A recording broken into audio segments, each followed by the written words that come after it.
Well, if this is you right now, watch this complete video without skipping a second. Now, before we jump into the baby problem, let's first deal with the you problem because mama, you are in your postpartum phase.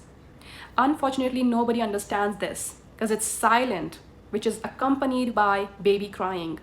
You yourself right now are silently crying for no reason, and sometimes the reason is that nobody understands you. Your body is weak, you are overstimulated, your hormones have gone through the roof, they have shuffled like crazy. Your body is not ready to handle this baby who's crying non-stop near your eardrums with full force. That is the reason. It's not only baby crying. After experiencing, researching, discussing, sharing, and listening to many new and experienced moms, I have a short answer for you.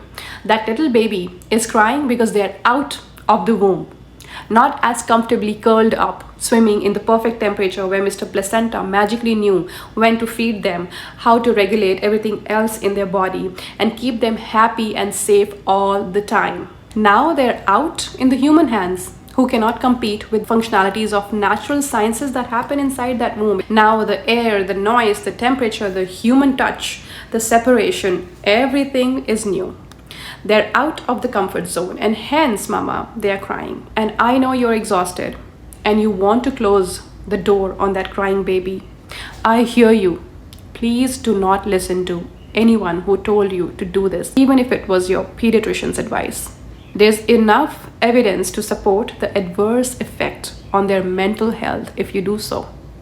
When the baby is crying out loud, their stress hormones are already very high. You don't want to add to that distress and leave that baby in solitude where they cry until they are exhausted from crying. And yes, eventually they sleep, but at what cost? You don't even want to know.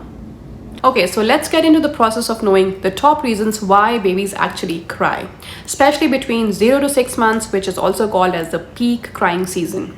Number 1, they cry when they want to be held, basically whole day. Parents take turns. It's a sad fact that nobody talks about, that the parents don't actually sleep for the first year after having a baby. That baby does not know whether it's day or night outside, whether mom or dad has slept in 2 days or no, whether they're exhausted or no. You have to pick that baby up. Number 2 is colic pain or tummy discomfort, because it's causing a lot of pain inside their tummies due to indigestion, food allergies, trapped gas, overfeeding or underfeeding. Number 3, constipation.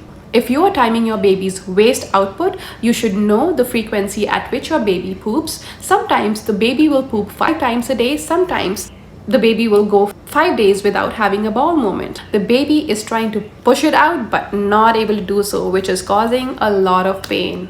Hence all they do is crying. Number 4, dirty diapers. Now babies don't care about dirty diapers because they haven't developed the sense or any disgusting feeling yet. It's the rash that occurs, and if it's left on for long hours, urine releases ammonia, which activates the enzyme in the stool. This causes skin irritation, eventually itching and pain, and hence the baby is going to start crying. Number 5, hunger.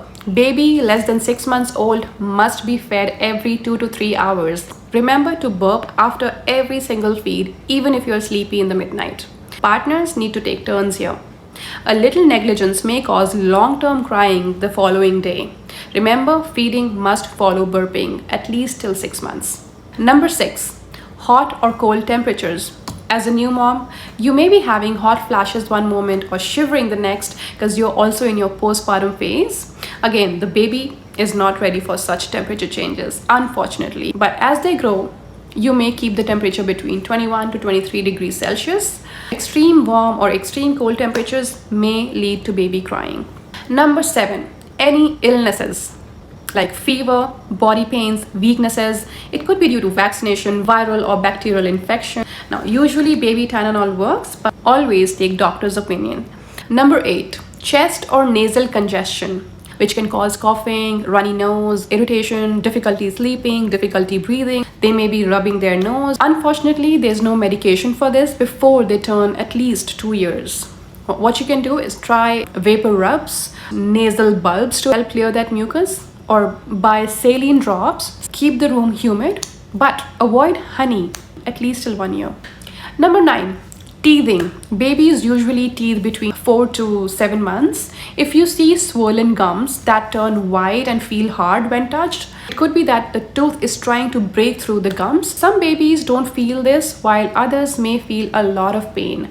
How do they signal this? By crying. Last but not the least, it's called purple crying. Usually between 2 weeks to 4 months is the period that baby cries more than normal. There may or may not be a reason behind, but what can I do as a mom? Just pick the little one, walk around, make an eye contact, smile, check everything on that checklist above. Mother's skin to skin contact works wonders to soothe the crying baby. Okay, now that we know these main reasons of why babies cry a lot, I would like to remind you, please do not shut that door on that baby. You want to raise a physically and emotionally strong child. Trust me, this first year is going to be the hardest because this is the period when you run low on sleep and overall energy, but this shall pass. I did it with 2 at the same time, and here I am making this video confidently saying that you can do it too. Okay, that's it for now. If this was helpful, please support me by hitting that like and subscribe button because I am new to this and your support means a lot.